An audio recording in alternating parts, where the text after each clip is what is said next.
réversibles existent en plusieurs styles et couleurs. N'importe quelle porte que vous choisissez est déjà prête à être installée. Dans cette vidéo, nous vous montrons qu'il est très facile de les poser. Évidemment, chaque porte est livrée avec un manuel d'installation très clair. Veuillez le lire très attentivement avant de commencer l'installation. Avant de faire une commande, il faut décider quelle porte il vous faudra. Nos portes réversibles existent en plusieurs largeurs courantes.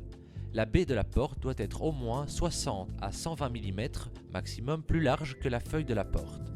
Cet espace est nécessaire pour l'embrassement et les architraves. Si la partie la moins large de votre baie de la porte est de 810 mm, vous devrez commander une porte dont la feuille de la porte standard est de 730 mm. La taille standard de nos portes est de 2015 mm de haut.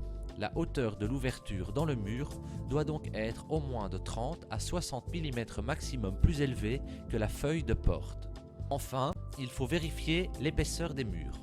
L'épaisseur courante de nos ébrasements est de 165 à 400 mm. Choisissez un ébrassement d'une épaisseur égale à l'épaisseur du mur le plus épais, ou plus. Si votre mur mesure 80 mm en épaisseur, il vous faudra un ébrasement de 165 mm. Vous pouvez maintenant préparer l'installation. Vérifiez bien si vous disposez de 3 charnières, d'un verrou, d'une poignée, ainsi que d'un ébrasement, d'une porte et de chambranle. Il est d'ailleurs important de savoir que ces portes sont réversibles. Cela signifie qu'elles peuvent être utilisées pour une ouverture droite ainsi que pour une ouverture gauche. Les charnières, le verrou, l'ébrasement ainsi que la porte sont spécialement développés à cet effet. Pour une installation professionnelle de cette porte, vous avez également besoin de colle de montage, d'un pistolet à colle, de la mousse de montage PU, de ruban adhésif, d'un mètre, d'un niveau à bulles, de quelques cales, d'une scie, d'un cutter, d'une perceuse et d'un crayon. Coupez l'ébrasement à la mesure de l'épaisseur de la baie de la porte. Cela est facile à faire à l'aide d'une scie circulaire à système de guidage. Ensuite, il faut déterminer la longueur de la pièce supérieure de l'ébrasement.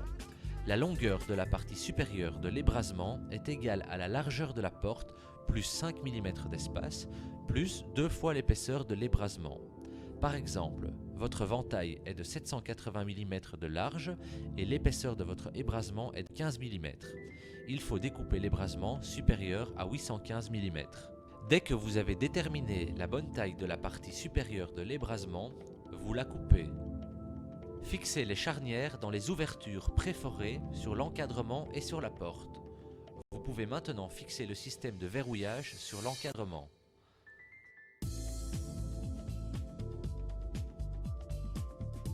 Fixez la partie supérieure de l'ébrasement à l'aide de 4 vis de forage. Fixez l'ébrasement dans l'ouverture murale à l'aide d'une cale, au moins 1 mm au-dessus du sol. Le jeu de 1 mm est nécessaire pour éviter d'éventuels dégâts causés par l'eau. Veillez également à ce que les deux jambes verticales de l'ébrasement soient nivelées. Ceci est important dans le cas où votre sol n'a pas été nivelé.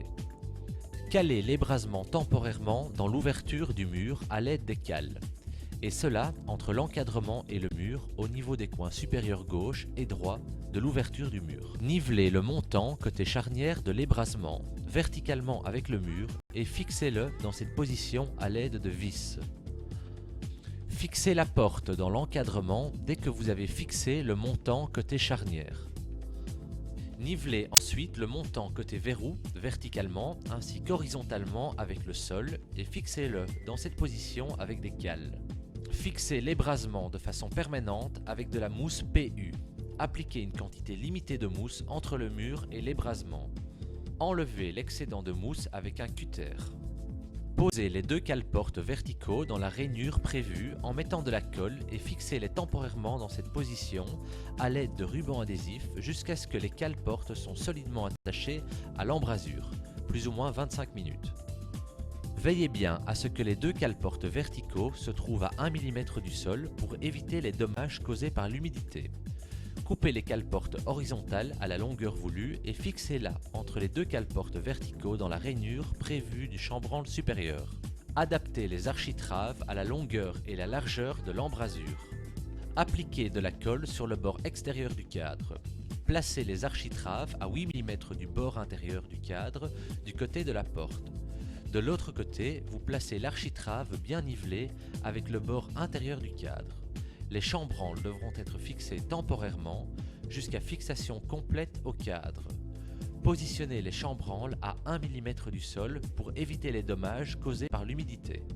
Avant de poser le verrou, veillez bien à ce que vous ajustiez le verrou à la direction d'ouverture de la porte. Vous pouvez maintenant poser le verrou dans la porte.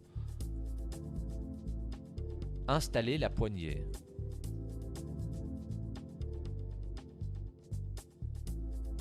Grâce à nos produits, vous pouvez créer la maison de vos rêves.